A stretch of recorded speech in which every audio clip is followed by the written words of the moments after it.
Welcome back, everyone. We are at Kitabu offices. These funky, creative, lovely. Can I move? Can you make sure? Can you move here? You can space and make sure they do a video of the spot so everyone can see everything. We have to show the office. Trees, it's plants, really awesome. The minion. Who's by the and we are back. We're Sorry, interviewing Tonee Ndung'u, who's just gone on a tangent. And I want to talk about business. Yeah, right. The companies. The companies. Yeah. Let's start with Nailab. Why Nailab? Like, how did that even come about? Oh, that was such a story. So I'm in the back of a pickup coming from Thika to Nairobi, right? A friend of mine, Manix, is driving it. And this guy from the Netherlands called Bart calls me up. He's like, hi, your name is Tonee? I'm like, yes. I've heard of you from a friend of mine, and we want to do some stuff in Kenya, and we needed a guy, and are you interested? I didn't even know what the thing was. I was like, yeah, sure. And we talked about it on the back of the pickup, and we met maybe a month or a week later. And he told me about this vision he has to do some other stuff. It was not related to the hub and whatnot. But when we were having coffee 3-4 weeks later, he was like, so I'm 6'4", I'm pretty tall. He was 6'6", which makes him much taller. That's very tall. It's very rare for me to have a conversation with somebody like this.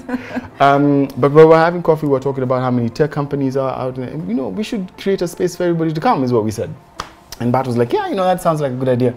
And I said, okay, so I'll tell you what, I can put together the plan and the idea and the concept and be creative about it, but you have to find the money because it's going to be tough. Yeah. Right? There's no money in Kenya for innovation and tech. This is 2008. Okay. And Bart was like, yeah, sure, okay, fine. Let me see what I can do. He's out of the Netherlands, in the Netherlands. So we did this back and forth for about 4 months, 5 months, and we managed to get a little capital and we opened up the Nailab. At the same time, Eric Husman, who was also a good friend of mine, said, you know, we had a conversation, him and I, and he happened to have the same idea. You know, hey, we need a place where we can bring people together and do some stuff, da-da-da-da. And I was like, yo, come, there's this building. Okay, wait. So you're bringing people's stuff together to do what stuff?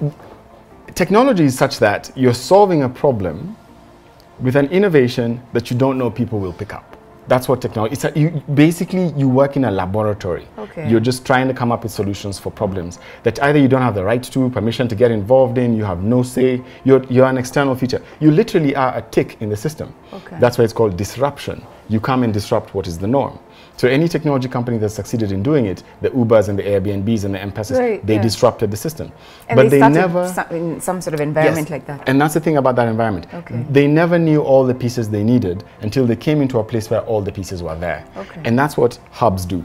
Hubs take a person with an idea, put them together with a person who can code, with a person who understands policy, with a person who understands the industry. You bring a bunch of people together. Okay. If you don't bring what we call development DNA, all the pieces that fit, you never get a solution. And that's kind of how the Nailab started.